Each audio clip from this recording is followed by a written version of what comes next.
Hi, Susan. Thank you so much for coming on Thrival Nutrition Podcast. How are you today? I am so good. I am thriving, simply thriving. I love it. Awesome. I love what you do. And I was intrigued because, going through podcasts and interviewing people, I'm like, okay, weight loss and hormones and kind of the same old, same old. So I'm like, oh, this is fun. This is spicy. Let's do it. Great. I'm glad you're up for having lots of sexual vitality. That's what I'm all about. Let's do it. All right. So introduce yourself, who you are and what you do first. Well, my name is Susan Bratton, and I'm the trusted hot sex advisor to millions. So what I do is I teach people how to have passionate lovemaking, how to have a soulful connection. One of my books is called Sexual Soulmates. I've written over 30 books and programs on how to turn sex into passion, how to have passionate, deeply connected, heart-connected, conscious lovemaking that's also super hot and juicy, not just la la la airy-fairy, but really satisfying. I'm an expert in orgasm skills, so I like to call myself an orgasmonaut.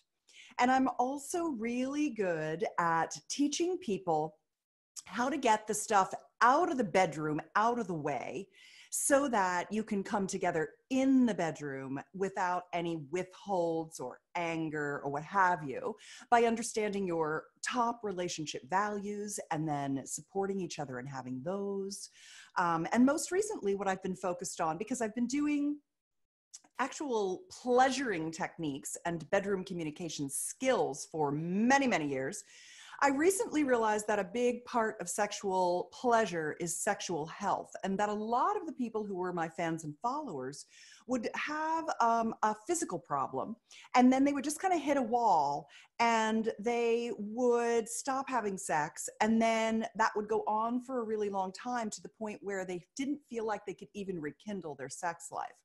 And a big part of that was they didn't know that solutions existed to their problem, or they didn't have the words to talk about why they weren't connecting in the way they used to.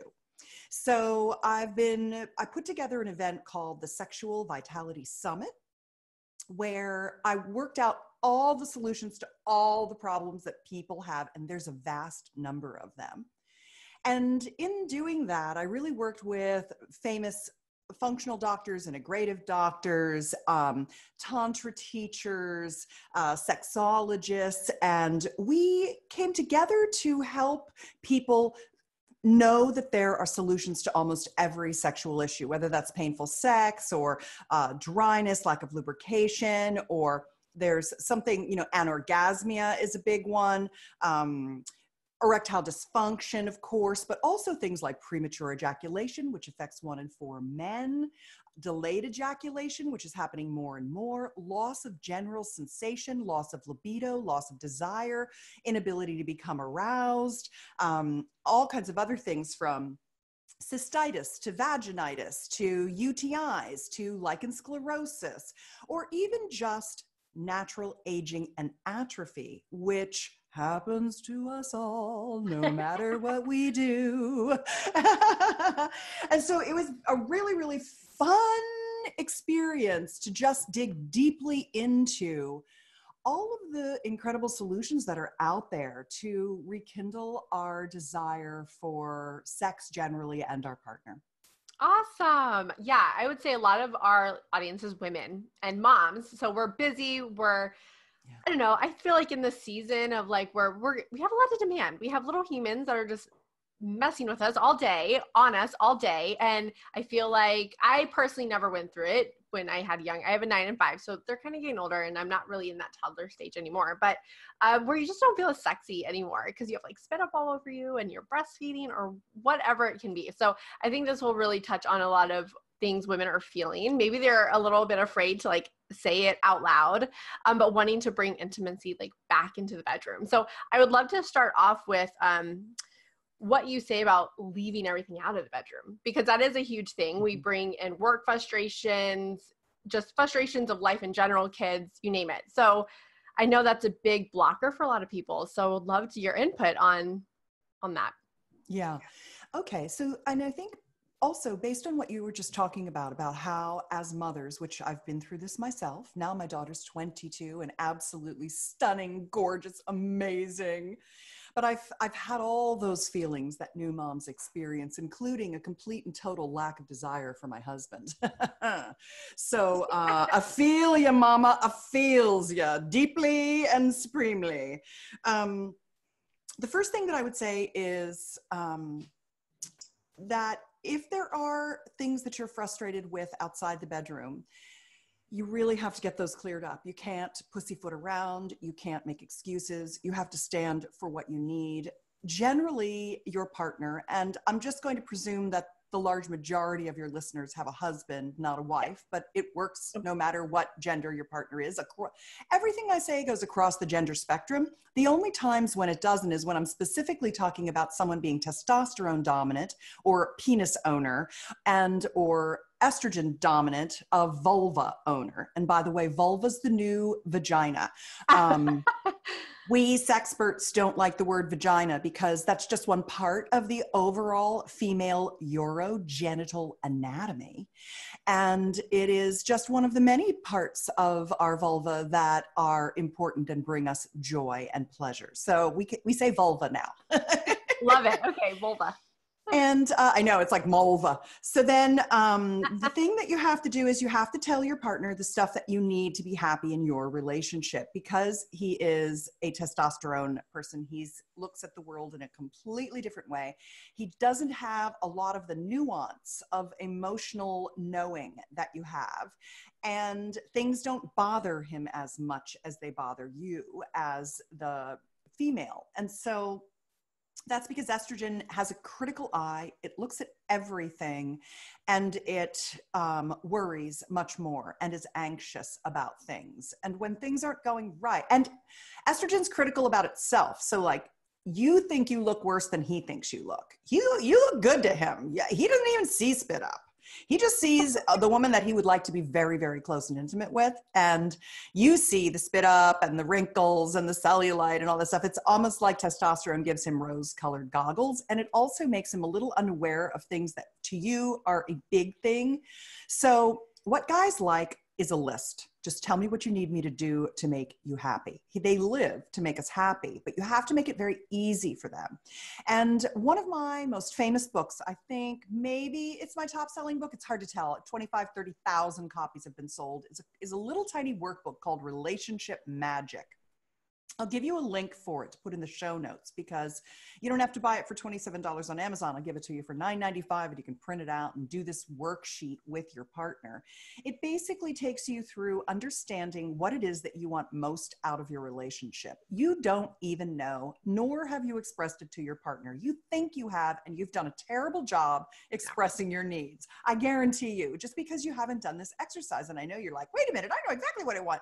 Well, if you do, and you're not receiving that in your relationship, if there are withholds, frustrations, what have you, then you have not made it clear to your partner. Because I can guarantee you that if you give a guy a list of 4 things to do, he'll frickin' do them, unless he can't. And then that's an entirely different conversation about whether this is the right relationship for you. But generally, guys are like, thank you so much for making this really clear for me. And then you can do the same for him, of course, because it goes both ways. And he wants totally things out of his relationship with you than you want out of your relationship with him. So that's called understanding your relationship values. And that's my book, Relationship Magic. It's a super little sweet workbook you can do on a date night or over dinner or in bed on a Sunday or what have you, to get very clear on how to support each other in feeling the feelings you need to feel to be in the best relationship of your life.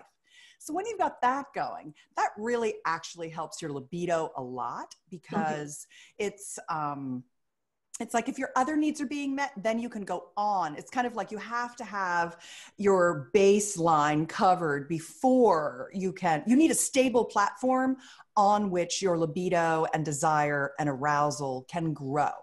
And if you're not on that stable platform in the rest of your relationship, ain't gonna happen. So that's important.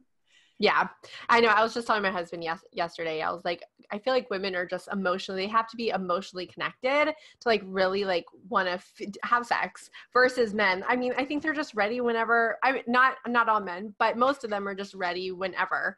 And I have to make sure that I am emotionally like connected too. And I know that sometimes that's hard for them to understand. Well, I would say generally, it's interesting. Men do want emotional connection in their lovemaking. There's no question about it. But there's a certain flavor of emotional connection that you're looking for. That is, this leads really into the difference between libido, desire, and arousal. And I want to make some distinctions for you on that. I think that'll help you frame your need state better. Okay. You'll see in my conversation where you as an individual are not quite getting what you need. So, and it could be in all three places too, okay? So libido is generally is the physical side of things. It is how healthy your body is, essentially, because let's just say generally if your gut is messed up and you've got leaky gut or small intestinal bacterial overgrowth or candida overgrowth or parasite infection, or you just have a very low flora fauna count of good bacteria from taking antibiotics, eating foods with GMOs, eating foods that are sprayed with herbicides, all that kind of stuff really decimates the gut. So if you're not getting up every day and a poop isn't sliding out of your butt with like zero effort, then your gut needs some work. If you have farting, gas, bloating, burping, acid indigestion, any of that stuff. If you have zits on your butt, you might have a gluten allergy. Like there's a lot of interesting skin rash, all those kinds of things. So you know that. I don't have to tell you that. We're talking thrival nutrition here, right?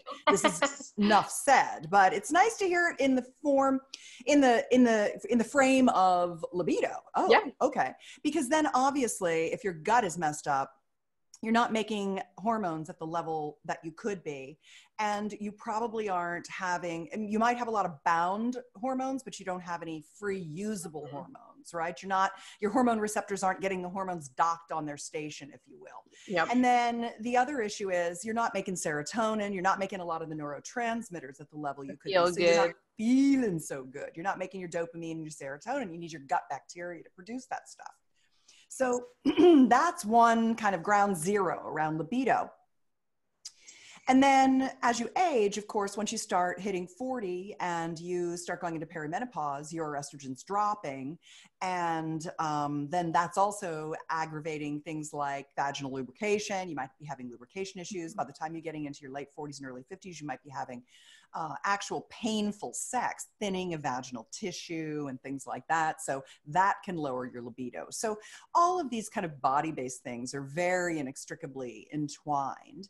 And then you have, so your libido is your life force, is your lust for life, is your creativity, is your passion, is your vitality overall. If you don't have overall vitality, you don't have sexual vitality. So your libido is a specifically direct indicator of your overall health. They are two sides of the same coin, really. Yes. So that's important to know, is that if you feel like crap, your libido is going to be down. So you got to take care of your health, and then your libido will come back. That's number one. And then number two is desire. And that's where we were really talking about getting rid of the withholds, being totally truthful with your partner. Stop lying. Stop deprecating your needs. Stop putting up with shit that drives you crazy. Just say what you need, girl. And if you're in bed and something doesn't feel good, you have to tell your partner, too hard, too soft, go higher, go lower, slow down, don't go so deep. You've got to rub my feet first. My head hurts. I need a neck rub. I want a full body rub. I don't like the way you're going down on me. Your breath stinks. Shave your pubes off your balls. Whatever it is that's bothering you, and it's going to be different every day because you are a hormonally cyclical animal. You would love to think about yourself as being Kathy or Joan or Susan or Lahana, but you are at your root a part of the monkey kingdom. You're a primate, Homo sapiens on the line with gorillas and bonobos and chimpanzees. We are an animal on this earth, and we are not only an animal, we are a cyclical animal. We are lunar creatures. We howl like the wolves, right? We're the women who run with the wolves, literally. And so when you don't honor what your body is telling you, because remember that I always say testosterone is the king, queen, and joker of hormones, because it's the king, because it's the one that gives you balls. It's the one that makes men, build buildings and scale mountains and wage wars, unfortunately. And we have testosterone too. That's part of our hormonal profile. And then it's the queen because it's our sex drive. When our hormone is nice and high, we have a lot of desire and drive. It makes us horny.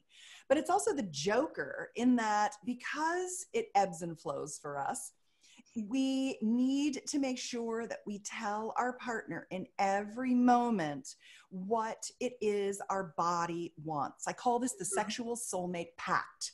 I'll give you a copy of it to put a link in your show notes, sexual soulmate pact, PACT.com. It helps you get an agreement with your partner, because you know how testosterone has an ego. It's like, I know what I'm doing. I'm very certain I'm above average in bed. Well, dude, not everybody can be above average. So maybe you're not, but God forbid anyone should tell you. He does the same 3 moves over and over. It gets boring for us. Yeah. We need a lot of variety because we're these cyclical lunar wolves. So the thing is, women don't want to say, number one, that hurts, or I don't like it, or it doesn't feel like anything, dude. This is doing nothing for me. I'm not only not getting off, you're annoying me right now. Like, you can't say that stuff to your partner, because he'll be all like, I know what I'm doing, like all that stuff, right? That's like testosterone. It's not his fault. That's the joker. The joker makes him think he knows what he's doing. This is why he never asks for directions when he's totally freaking lost. Right? Yeah. God love him. It's okay. So women are like afraid to hurt their guy's ego in the bedroom. But the thing is, with the sexual soulmate pact, it actually lets you tell him everything you need, because suddenly it's clear to him that he's totally different than you. He's not full speed ahead, steady state, stuff's the same day to day. He's dealing with lunar wolf woman. He's dealing with, some days she's a barking little playful puppy that likes to get petted. And other days she's like, oh, the howling, ravishing wolf woman. And that's very confusing for him. Like, you're changing all the time on him. And he's like pretty much the same every day, which is why if you just hopped on his penis first thing in the morning when he's got morning wood and gave him an orgasm and he went off on his merry way, he'd be the happiest husband in the universe. Unfortunately, it doesn't work that way for us. He's got to work a little harder than that, because we get into number 3, which is arousal. Mm-hmm. You need to be aroused in a totally different way than he thinks about. This is why he grabs your crotch and your nipples to turn you on. And you're like, what are you grabbing me like that for? Like, why are you doing that? You haven't even kissed me yet. Where's my foot rub? Yes. It's like, are you kidding me? Because that's what he wants. He's just doing to you what he wants you to do to him. So he's playing the golden rule, do unto others as you'd have them do unto you. But your problem is you need the platinum rule, mama. You need to get done the way you need to get done that day. Yes. And it wasn't like yesterday. And so he needs to be able to hear what you need and give that to you. And you need to be able to feel safe enough telling him that you need something different. So he has to understand that you have an animal body that is cyclical. And then he has to encourage you to tell him. He has to get to the point where he loves your feedback so much that he thanks you for it. That's the trick. I call it the 2-word phrase that ignites passionate lovemaking. It's thank you. That's what it is. Thank you. Because when he starts to take it not as failure or criticism, but as like the information he needs to give you incredible pleasure, so you'll invite him back into the love cave tomorrow or later this week. Then he's like, oh, tell me more. And he starts to love it. And when he starts to thank you for it, then all of a sudden you don't feel worried about telling him, because he's got this masculine frame of, I got you, baby. Okay, what else do you have? Tell me more. I can take it. Yeah. I'm your man. Come on, tell me what you need, baby. How's it feeling now? Is this better? Like when he starts coaching you through the love making, doesn't it even turn you on to hear me saying it right now? Like, yeah, baby, thank you. I love that. I love you. I just want to make you happy. Isn't it like, ooh, I like that. Ooh, yes, right? Once a guy understands that that's what you need from him, and he starts giving that to you, oh yeah, then you get on what I like to call the upward pleasure spiral, where it's just like you're just feeding off each other in the moment, and you can say anything you need, and you're totally surrendered to your pleasure together. And he's just like, yes, baby, I got it. How's this? Oh, yeah. And you're just like eating each other up, because finally you're not worried about hurting his feelings. He understands you want something different all the time. He needs to learn how to take you from 0 to 60, because you know that we don't start out being horn dogs. We're not horny all the time like they are. I mean, it's just, that's the joker of testosterone. It makes guys like perpetual horn dogs. We're the women who run with the wolves. They're perpetual horn dogs. I would also love to talk about orgasm issues, because I know that, like, you know, men usually, like, I know a lot of women that are like, yeah, of course, like, my husband finishes, but like, I don't always orgasm every time. And I'm like, well, that kind of takes the fun out of having sex in general. So I'd love to talk, especially with women, how we can really optimize an orgasm so it's equally enjoyable. Yeah. I would say don't have any more sex till you start having orgasms from it, because your yoni's just going to get a chip on her shoulder and she's going to be like, I've been having sex with my husband for 10 years and I freaking hate sex now, because you didn't stand for yourself and your needs. Remember, the bridging the orgasm gap is the fact that 90+% of the time intercourse feels good and is climactic for the masculine, the penis owners. And it's, you know, maybe half the time some of us can have an orgasm as the vulva owners. So how do you cross the gasm, right? Mm-hmm. You know, what do you do? Well, I can tell you a couple things. Number one, orgasm is a learned skill. You are not expected to know how to have orgasms. You have to learn how to do it. Some women naturally got lucky and it was easy for them, but not the large majority. The second thing is that sex takes practice and communication. So if you are, I had sex with my husband for 11 years without ever having a penetration orgasm. We almost got divorced over it. I felt like I was basically a decade-old masturbatory sock for my husband. He was having a great time and he could not understand why I did not want to have sex. And then we realized, oh, you really can't do that to a yoni for a decade and she doesn't get pissed off, right? So you just cannot keep going on, girlfriend, without getting those orgasms going. And what's great about having a monogamous relationship is that you two can learn together how to make love and how to become multi-orgasmic. Everything you need is within you now. There is no woman on earth who can't have orgasms in 15 different ways. There are clitoral orgasms, vaginal orgasms, cervical orgasms, G-spot orgasms, female ejaculatory, aka squirting orgasms. There are perineal orgasms, there are anal gasms, there are breastgasms, there are throat gasms, there are full body orgasms, there are heartgasms, there are think-offs, there are footgasms, there are belly gasms, there are butt cheek gasms. I have come in every single one of those ways, and I started out as a woman who the only way I could have an orgasm was from my vibrator straight up on my clitoris. That was it. So I told you earlier, I'm an orgasmonaut. And you are now officially invited into the Orgasmonaut girl community. Every person, every woman, join me in outer space and we'll float up and become orgasmonauts together. And we'll work with our partners and teach them how to fly us to the moon and how to fly to the moon ourselves. Because you have all this potential. So you don't need to keep doing things the way you are doing them. You got to try some new stuff. And couples that play together stay together, especially in the bedroom. The more that you begin as beginners and learn new things and accomplish experiences together, the more fun you have, the less sex gets boring, it becomes more exciting, you get more intimate and closer.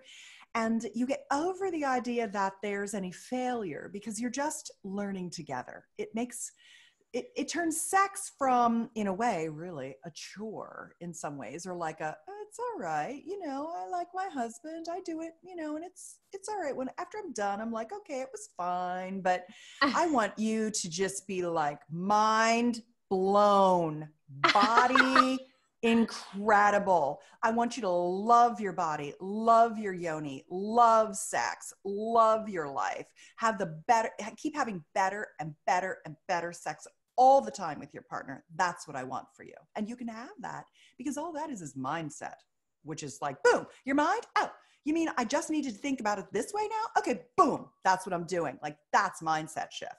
So how do you teach yourself to? Because you said it's like a learned technique. Yeah, there's lots of ways.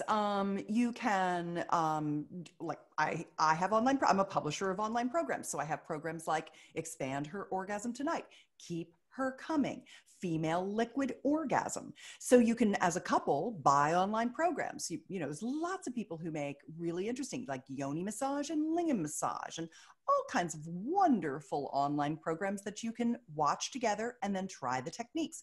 One of my programs is the Steamy Sex Ed Video Collection. It has over 200 advanced lovemaking skills for oral pleasuring, sex positions, intercourse, yoni massage, lingam massage. So you can become a student of your own sexual pleasure by learning skills that way. I don't recommend pornography. It's degrading to women. It's not real. Nothing that you see on there is actually how your body works. Steer clear, girlfriend. It's not going to help you. Comparison it's going to trap. give you performance anxiety. Yeah. For sure. Do you have one of your favorite tips? I would say if you had to pick one of your favorite tips, do you have one? Yeah, I think the biggest thing for crossing the gasm, if you will, is something called engorgement. Have you heard that term? Have you ever heard that word? Yes, with breastfeeding. Right. So in breastfeeding, your milk lets down and your breasts get full of milk, right? So they're engorged because they're holding fluid. That's exactly what you do with learning how to have orgasms from intercourse, from oral, whatever it is. First thing you have to do is you've got to get your blood flowing. Blood flow is a lot of the answer to what is called, anorgasmia or learning new techniques. With blood flow, when we're in our mommy's womb, we all start out as female. And then depending on the XY chromosome situation with that fetus can get bathed in hormones that turn her into him in the womb. And that's how little boys are made. We all start out with a vulva. Your husband in utero had a vulva. And then he had this hormonal bath and his penis grew out of his body. Well, he has all this erectile tissue. You can visibly see when he has an erection. He's got blood flow going down to his penis. It goes into his penis. He gets erect, and that's his arousal. He looks at that and he's like, oh, I'm ready to go. You can't see that you have as much erectile tissue in your vulva, in your clitoral structure, in your urethral sponge, which is called the G-spot, but it's not a spot. It's an area. It's like a pool noodle, a little tube that goes all the way along your urethral canal, which is where your urine comes out and where your female ejaculate comes out. That is erectile tissue. That's why you like pressure on your G-spot and the roof of your vaginal canal.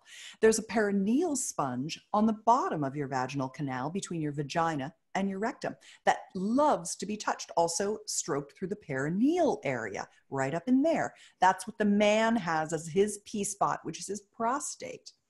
So we have all this erectile tissue in our yoni.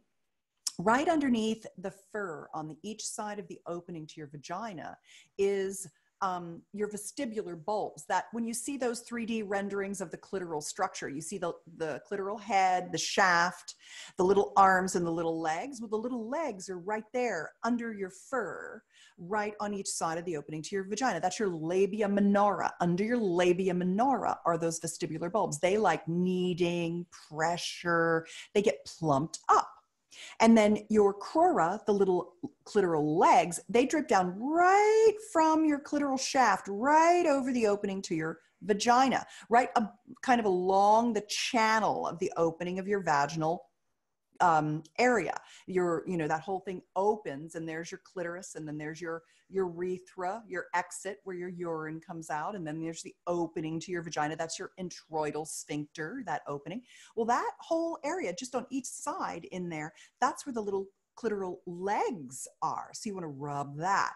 So instead of just rubbing the clitoris at the head, you can rub the hood, you can rub the mons above it, the fatty tissue above it, all around it.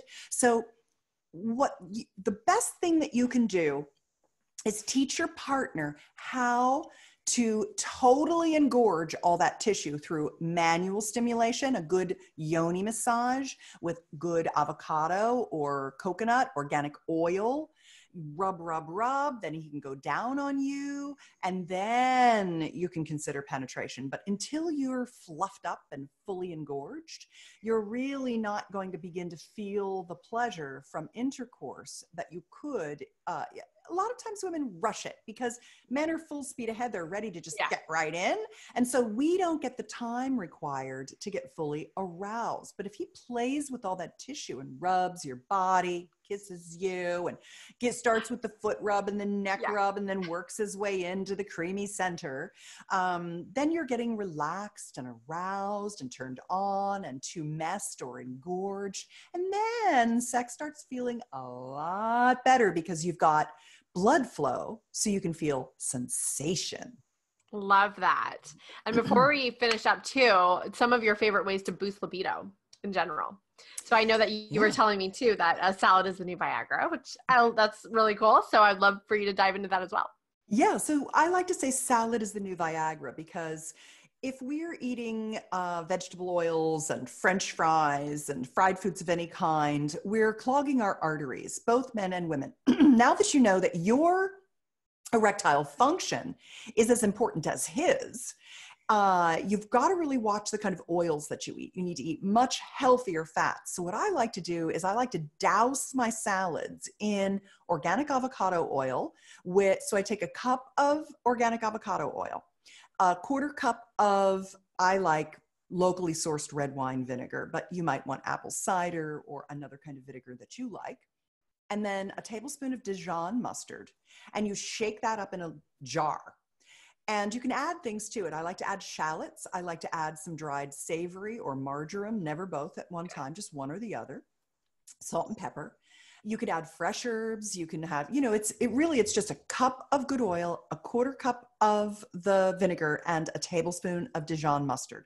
That's your base. And then you can just bling it up from there.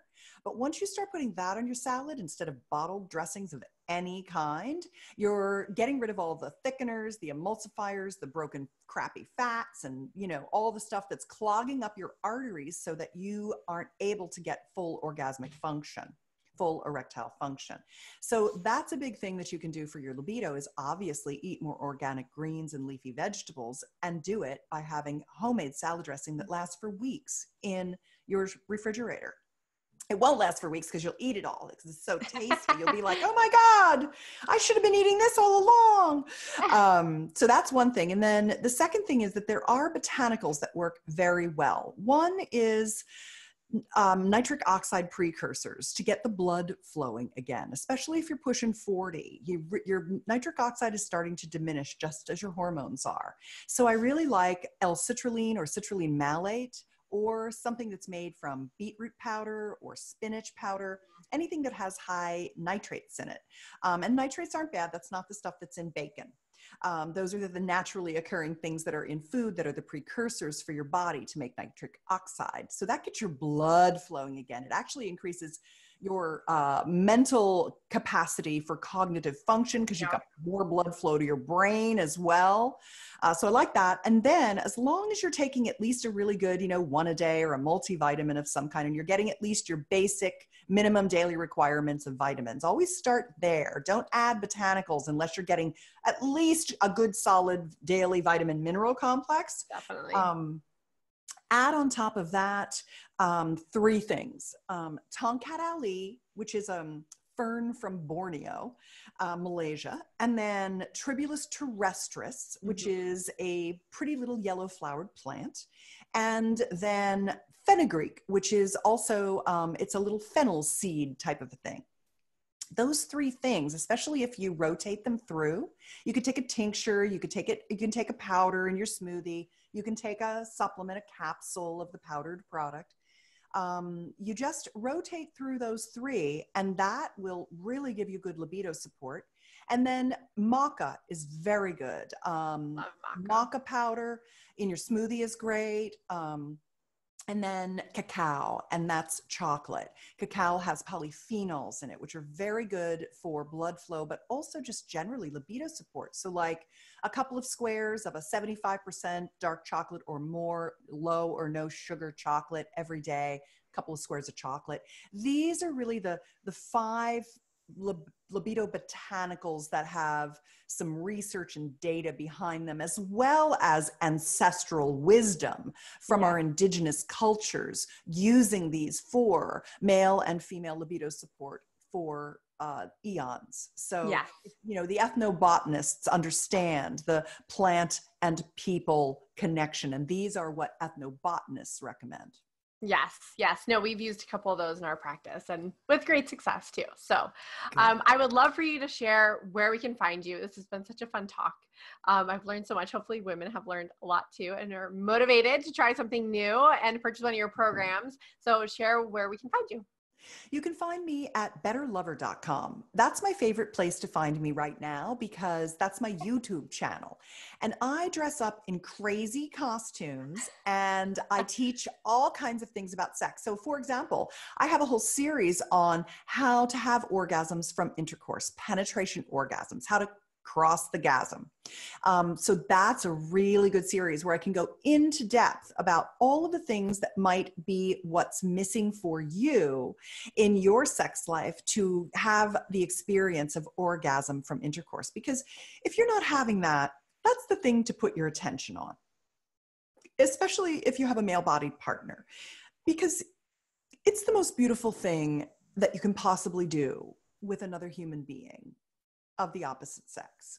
It's healthy. It's good for you. His semen gives you testosterone and all kinds of things. And so it's very important to find your way to having that experience, if at all possible, so that you don't get that chip on your yoni's shoulder. And it's, like I said, a learnable skill. So that's at betterlover.com. And then I'll give you the Sexual Soulmate Pact. That's the gift of the agreement between partners to be communicative in the bedrooms. The 2 words that ignite passionate lovemaking, which are thank you. How to walk your partner through that agreement so that he embraces your feedback and loves it and is hungry for it and rewards you and appreciates you for it. I think that's a good way to find me as well. But you can also find me on Instagram at Susan Bratton. Awesome. Well, thank you so much for coming on today. Oh, thank you so much for having me. I love talking about this, as you can tell. Thank you for giving me an opportunity to bring more sexual vitality to your listeners.